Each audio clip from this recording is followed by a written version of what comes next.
Mga batas na nakatuon sa pagpapabuti ng buhay ng mga Pilipino. Yan ang isa sa naging tema ni House Speaker Martin Romualdez sa kanyang closing speech sa 19th Congress. Ang detalye ihatid sa atin ni Julian Bunag. From July 2022 to June 10, 2025, we filed over 11,557 bills and 2,393 resolutions, passed 1,565 measures, and enacted 287 national and local laws. Across 188 session days, we processed an average of 29 measures a day. But let me be clear, this is not about volume. This is about value. And I say with conviction, yes, these laws mattered. These laws made lives better.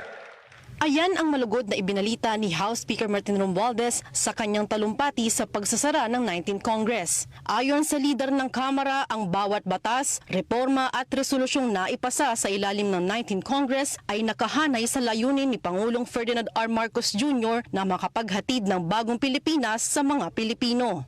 Ilan sa mga mahalagang batas na itinaguyod ng Kongreso ay ang Philippine Archipelagic Sea Lanes Act, Philippine Maritime Zones Act at Self-Reliant Defense Posture Program na siyang tuwirang pumoprotekta sa soberanya ng bansa. Gayon din ang Anti-Agricultural Economic Sabotage Act na layong labanan ng smuggling at hoarding sa sektor ng agrikultura. Binigyang diin din ng Kamara ang industriya ng asin sa bansa sa ilalim ng Salt Industry Development Act. Kasama rin dito ang Maharlika Investment Fund Act na malaking tulong sa ekonomiya. Itinaguyod din ng Kamara ang Ease of Paying Taxes Act para mapadali at maging patas ang pagbabayad ng buwis. Binigyang pugay din ng liderato ng Kamara ang mga mambabatas sa kanilang kasipagan, katalinuhan at pakikipagtulungan upang makabuo ng mga batas na makatutulong upang mapabuti ang pamumuhay ng mga Pilipino.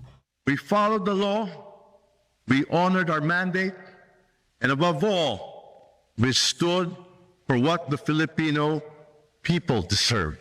Samantala, nagpahayag naman ng pagkabahala si House Speaker Martin Romualdez sa naging desisyon ng Senado na ibalik ang 7 articles of impeachment laban kay Vice President Sara Duterte. The decision of the Senate, sitting as an impeachment court, to return the articles of impeachment is deeply concerning. The House is not only the voice of the people, it is a guardian of their trust.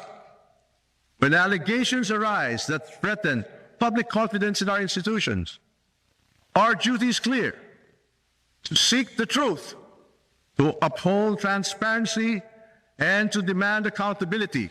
Dagdag pa ni Romualdez, ang paglagda ng higit 200 miyembro ng Kamara sa impeachment case ay bilang pagtugon sa panawagan ng publiko. Sa pagtatapos ng talumpati ni House Speaker Martin Romualdez, idineklarang sinidie ang ikatlong regular na sesyon ng Kongreso na siyang naghuhudyat ng pagtatapos ng 19th Congress. Para sa totoong balita sa Bagong Pilipinas, Julian Bunag, Congress News.